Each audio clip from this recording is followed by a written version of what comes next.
তোমাকে একটা কথা কব। বলেন, তার জন্য অনুমতি নেওয়ার কি আছে? তুমি আমাকে আপনি করে কথা কইছো ওকে? আমরা দুজনেই তো ক্লাস ফ্রেন্ড, আর তাছাড়া দুজনেই কলেজ স্টুডেন্ট। আমি যে শুনেছি আপনি মেলা কয়েকবার ফেল করার পর কলেজ স্টুডেন্ট হয়েছেন। না, মেলা ঠিক না, এক দুইবার। আর ওটা কোনো ঘটনা না, ওটা একটা অ্যাক্সিডেন্ট। আর তাছাড়া বড় কথা হলো যে আমরা দুইজনই ক্লাস ফ্রেন্ড, দুইজনই কলেজ স্টুডেন্ট।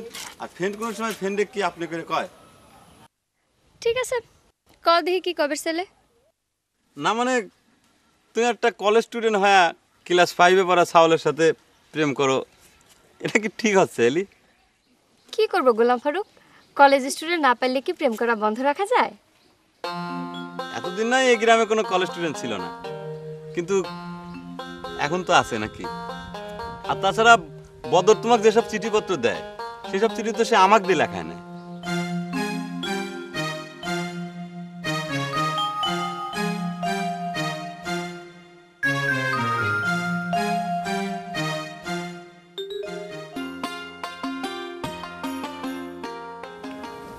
এখন থেকে ওই ঘোড়ার ডিমের ভ্যানে না এসে প্রতিদিন আমরা হাঁটতে হাঁটতে কলেজ থেকে বাড়ি ফেরবো, কি করেলি?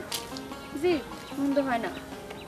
আচ্ছা, তুমি যে কইলে যে তোমার আব্বা নাকি বদরে পছন্দ করে না, তাহলে পরে তুমি তার সাথে কি জন্য প্রেম করো?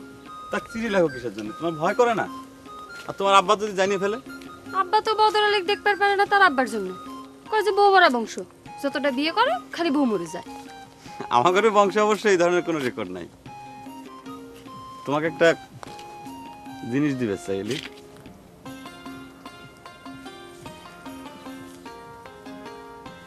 কি এটা? এটা হচ্ছে সেই অরিজিনাল লেটারটা, নকল করে বদর যেটা তোমাকে দিছে। তুমি পারলি পরে এর উত্তরটা অরিজিনাল ঠিকায় পৌঁছায় দিও। একজন কলেজ স্টুডেন্ট হইয়া প্রাইমারি স্কুলের ঠিকানায় চিঠি লেখাটা কি প্রেস্টিজের ব্যাপার, তাই না?